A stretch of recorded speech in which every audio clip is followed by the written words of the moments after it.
7월 17일 한국에서는 74주년 제헌절을 맞았습니다. 미국에도 제헌절이 있나요? 미국에는 제헌절이 없는 것 같아요. 그리고 예.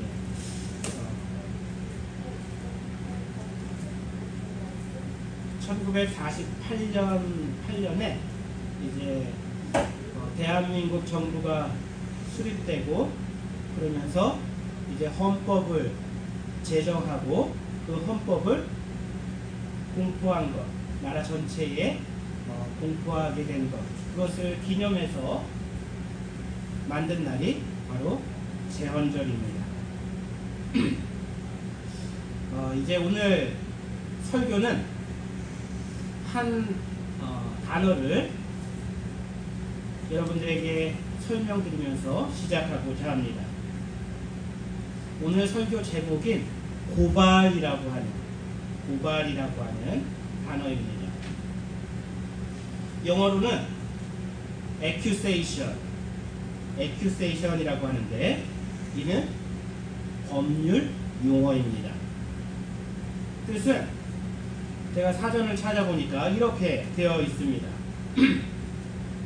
고소권자와 범인 이외의 사람이 수사기관에 대해서 범죄 사실을 신고하여 그 소추를 구하는 의사표시를 의미하는 것으로, 즉 고소와는 달리 고소권자 이외의 제3자가 행하는 것을 말한다. 그러니까 어떤 사람이 나와는 좀 상관이 없는데 어떤 사람이 범죄를 저지르는 것, 잘못 행하는 것을 목격하게 되었어요. 그럴 때 이 목격한 사람이 할 수 있는 것, 그것이 바로 고발입니다. 여러분 혹시 고발당해 보신 적 있으신가요? 고발당하신 적 있으세요? 있으세요? 정말요? 심지어분들 고발당한 적 있다 그러네요?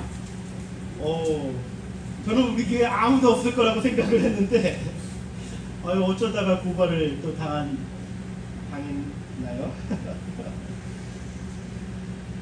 우리가 죄가 있고 없고를 떠나서 이 고발이라는 말을 듣게 되면 몸이 움찔하게 됩니다.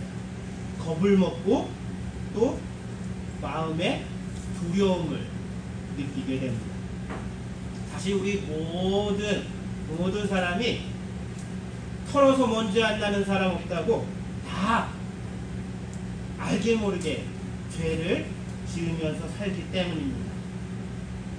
하지만 우리가 될 수 있으면, 할 수 있다면 우리 성도님들이 일평생 고발당하는 일이 없기를 바랍니다. 이제 오늘 본문 말씀을 보면 도액이라는 사람이 나옵니다. 이 도액이라는 사람이 사울에게 고발하는 사건이 기록되어 있습니다.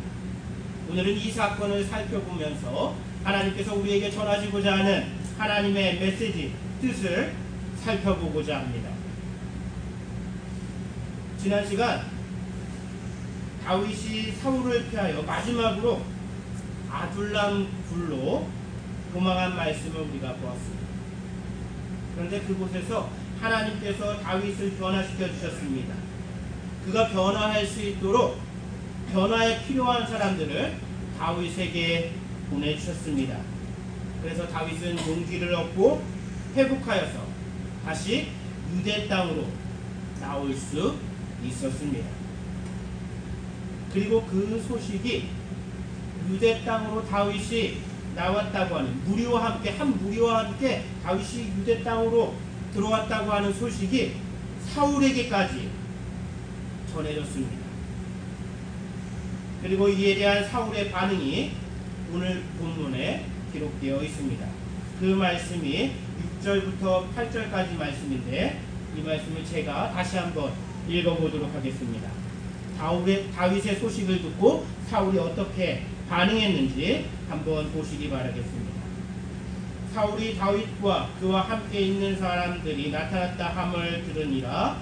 때에 사울이 기브아 높은 곳에서 손에 단창을 들고 에셀나무 아래에 앉았고 모든 신하들은 그 곁에 섰더니 사울이 곁에 선 신하들에게 이르되 너희 베냐민 사람들아 이새의 아들이 너희에게 각기 밭과 포도원을 주며 너희로 천부장 백부장을 삼겠느냐. 너희가 다 공모하여 나를 대적하여 내 아들이 이새의 아들과 맹약하였으되 내게 고발하는 자가 하나도 없고 나를 위하여 슬퍼하거나 내 아들이 내 신하를 선동하여 오늘이라도 매복하였다가 나를 치려 하는 것을 내게 고발하는 자가 하나도 없도다. 사울이 신하들을 모아놓고 이렇게 말하였습니다. 여러분, 사울의 이 같은 말에 무엇을, 어떤 느낌을 받으셨는지요? 먼저 사울의 분노를 그의 말 속에서 느낄 수 있습니다. 이는 신하들을 칭찬하거나 격려하려고 한 말이 아닙니다. 신하들에게 화를 내고 있습니다. 단창을 들고 그냥 말로만 화를 낸 것이 아니라 단창을 들고 위협하며 또 그동안 자신이 신하들에게 베푼 혜택들, 땅과 포도원을 주고 천부장 백부장이라는 지위를 주었던 것, 그런 것들을 말하면서 그것에 응하지 못하고 있는, 충성하지 않는, 또 만족스럽지 못한 신하들의 모습을 꾸짖고 있습니다. 다음, 신하들을 불신하는, 사울이 그 신하들을 불신하는 모습을 볼 수 있습니다. 이에서 더 나아가 그들을 적대적으로 대하는 감정까지 나타내고 있습니다. 너희가 다 공모하여 나를 대적하며 라고 사울은 말하였습니다. 그리고 요나단이 다윗과 언약한 것에 대해 아무도 자신에게 전한 사람이 없다고 말하였습니다.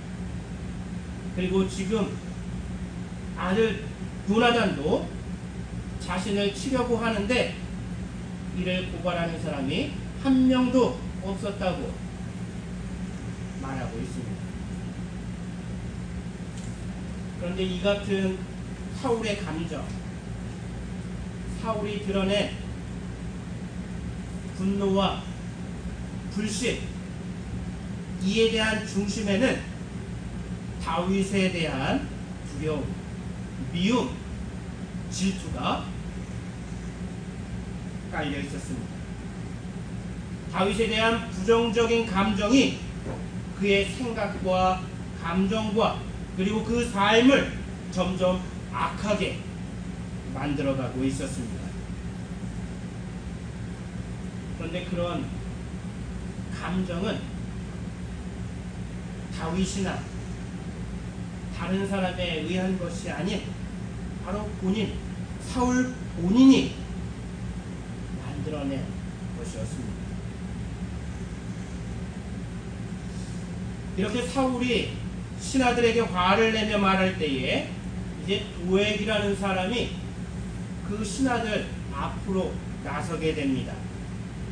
그리고 사울에게 노베에서 있었던 일, 자신이 노베에서 목격한 사실에 대해 말하였습니다. 제사장 아히멜렉이 다윗에게 음식과 골리앗의 칼을 준 것을 사울에게 고발하였습니다. 그리고 이 도액의 고발로 엄청난 비극이 벌어지게 되는데, 이제 사울의 명령으로 도액에 의해 아히멜렉을 비롯해서 제사장 85명이 죽임을 당하게 됩니다. 그리고 여기서 끝이 아니라 노베 남녀와 어린아이들, 그리고 소와 나귀, 양까지 전부 죽임을 당하게 됩니다. 그 말씀이 오늘 본문에 이어지는 18절과 19절에 기록되어 있습니다.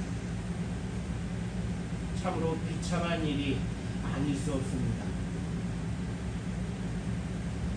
오늘은 우리가 고발에 대해 한번 생각해 보는 시간 갖고자 합니다. 도에게 고발은 정당한 것이었을까요? 고발 중에는 정당하고 바른 고발도 있습니다. 고발은 법치주의에 필요한 제도이며 억울한 사람이 생기지 않도록 하는 법적 장치이기도 합니다. 그런데 어떤 고발은 정의와는 거리가 먼 사단이 기뻐하는 고발도 있음을 우리가 알아야 합니다. 바로 오늘 본문에 기록된 도에게 고발처럼 말입니다. 성경에는 고발이라고 하는 말보다 참소라는 말로 더 많이 기록되어 있습니다. 영어로 같은 단어 accusation을 사용합니다. 여러분 참소라는 말 들어보셨는지요? 참소라는 말 들어보셨나요? 못 들어보셨어요? 우리 요한계시록 12장 10절 말씀 우리 함께 읽어보도록 하겠습니다. 앞에 스크린을 보시고 요한계시록 12장 10절 말씀입니다. 우리 다 함께 읽겠습니다. 시작. 내가 또 들으니 하늘에 큰 음성이 있어 가로되 이제 우리 하나님의 구원과 능력과 나라와 또 그의 그리스도의 권세가 이루었으니 우리 형제들을 참소하던 자 곧 우리 하나님 앞에서 밤낮 참소하던 자가 쫓겨났고. 여러분 여기서 참소하는 자가 과연 누구를 가리킬까요? 바로 우리의 대적 사단 마귀를 일컫는 말입니다. 사단 마귀는 하나님 앞에서 밤낮 참소하는 자라고 요한계시록에 기록되어 있습니다.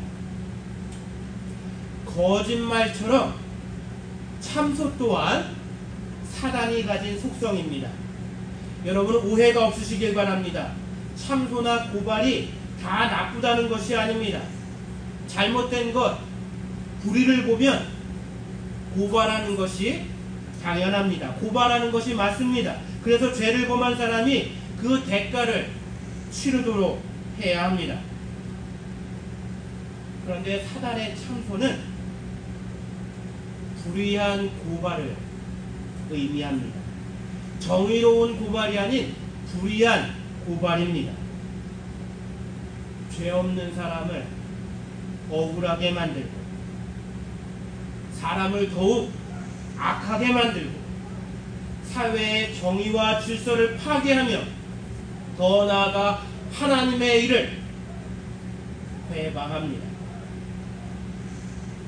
먼저 첫 번째로 죄 없는 사람을 억울하게 만든 예를 보면 욥의 경우를 볼 수 있습니다.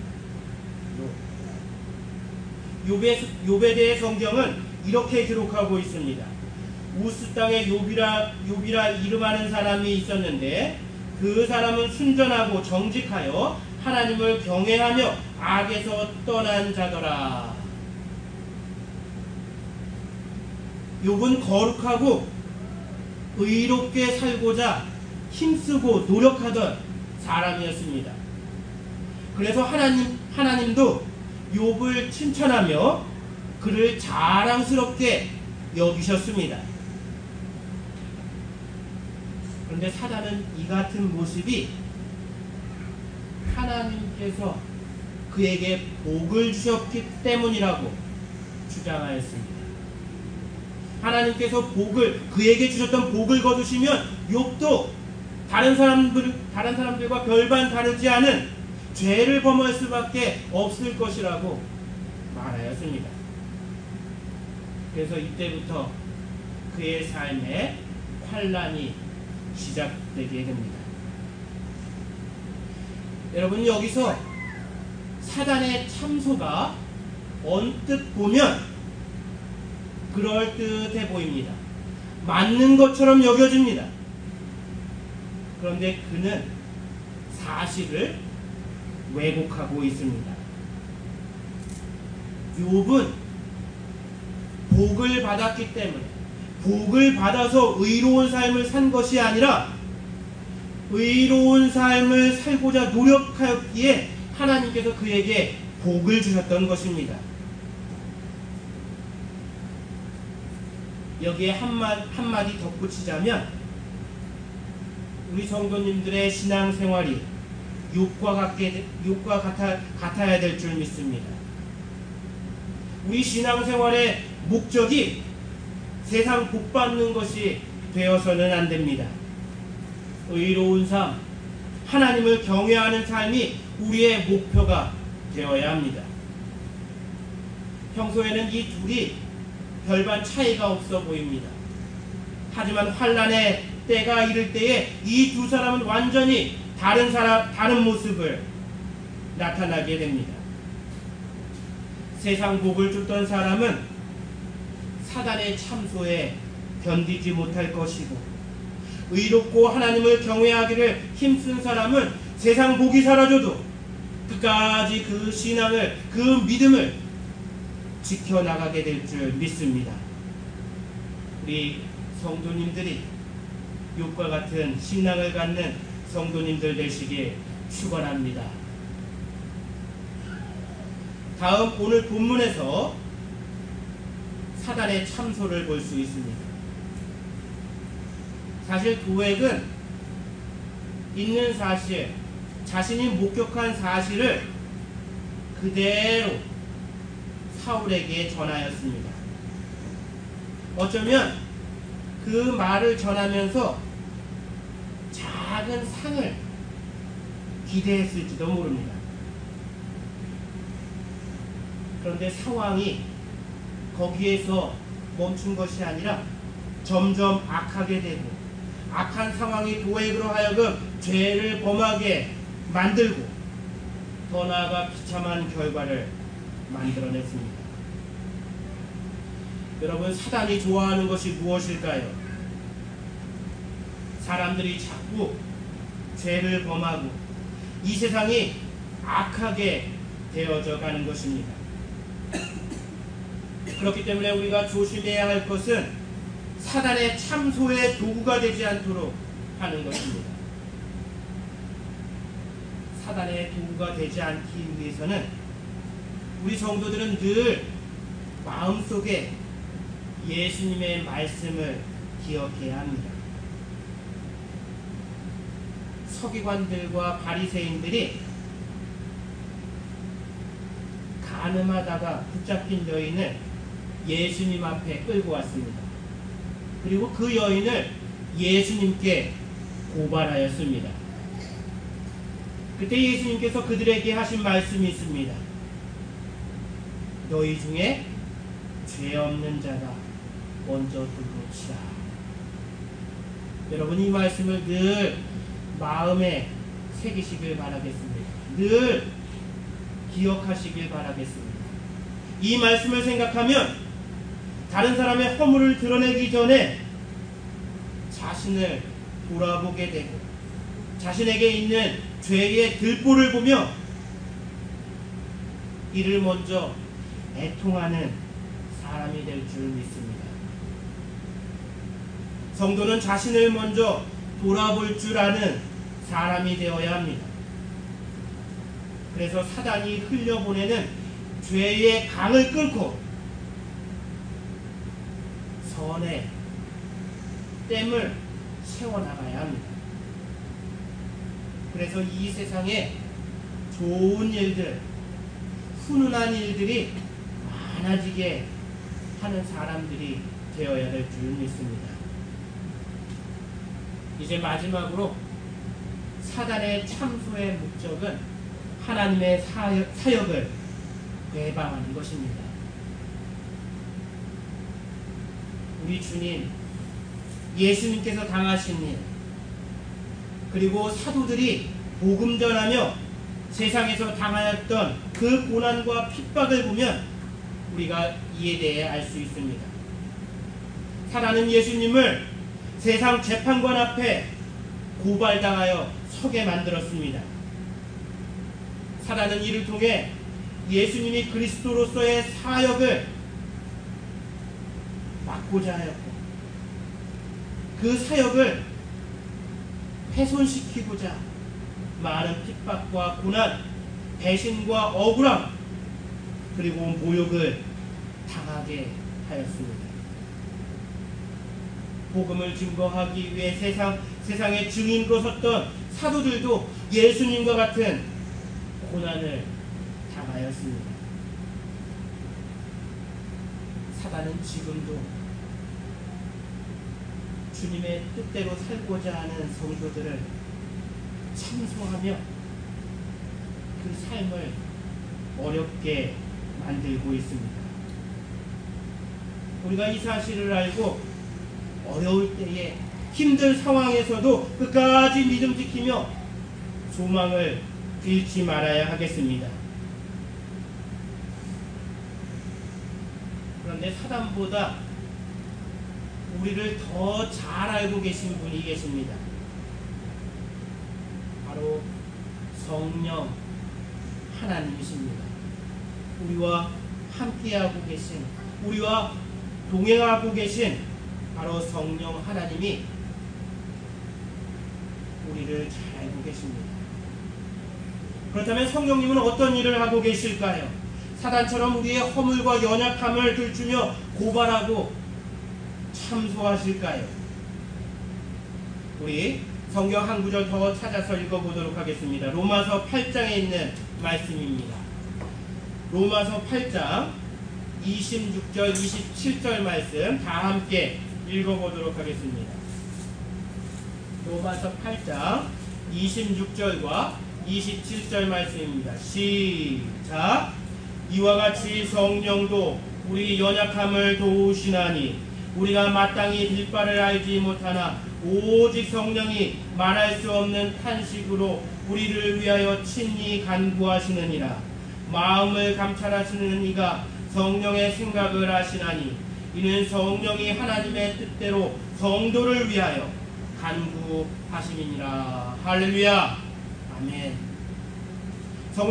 성령님께서는 우리의 모든 것을 알고 계시고 또한 우리가 연약하고 죄인됨 또한 알고 계십니다. 하지만 이를 고발하고 참소하지 아니하시고 오히려 연약한 우리를 위해 간구하고 계신다 말씀하고 있습니다. 또한 우리의 구원자 되신 예수님은 하나님 아버지 앞에서 우리 성도들을 위해 변호해 주고 계십니다. 요즘 사회를 보면 고소 고발이 난무합니다. 또 사람들이 법대로 하라는 말을 너무나 쉽게 자주 하곤 합니다. 우선 우리가 고발당할 잘못을 범하지 않도록 해야 되겠습니다. 그 다음은 과연 법이 문제 해결에 만능인가 하는 질문을 하는 것입니다. 과연 법대로 하는 세상이 좋은 세상일까요? 만약 그렇다면 예수님이 이 땅에 오실 필요도 없었을 것입니다. 더 많은 율법을 만들면 되었을 것입니다. 하지만 예수님은 율법을 완성케 위해 이 땅에 오셨다고 말씀하셨습니다. 율법의 완성은 주님의 사랑이며 주님의 은혜인 줄 믿습니다. 사실 오늘 말씀은 굉장히 어려운 말씀입니다. 내용이 어려워서가 아니라 우리 삶에 적용하고 실천하는 것이 쉽지 않습니다. 우선 무분별한 고발을 남발해서는 안 되겠습니다. 법 이상의 삶을 우리 성도들이 살고자 노력해야 되겠습니다. 법은 완벽한 것이 아닙니다. 그렇기 때문에 법을 최소한의 장치로 생각해야 되겠습니다. 그렇다고 우리가 무조건 용서하고 잘못을 눈감아 주어서도 안 됩니다. 성도는 불의와 맞서 싸울 수 있는 용기를 가져야 합니다. 잘못을 방치하는 것은 오히려 더 큰 죄를 키울 수 있습니다. 비록 우리의 능력으로 이러한 것들을 온전히 이루기 어렵지만 우리가 기도하며 행할 때에 우리 주님께서 우리에게 지혜 주시고 또 바르게 행할 수 있는 능력과 힘을 주실 줄 믿습니다. 우리를 위해 중보하시는 성령님을 생각하며 기뻐하고 감사하는 우리 성도들 되시길 축원합니다. 사단의 참소를 견뎌내고 인내하시길 바랍니다. 그리고 우리 주님께서 베풀어 주신 은혜를 기억하면서 우리 주님 모습을 담고자 노력하는 우리 성도님들 되시길 축원합니다. 우리 다 함께 기도하겠습니다.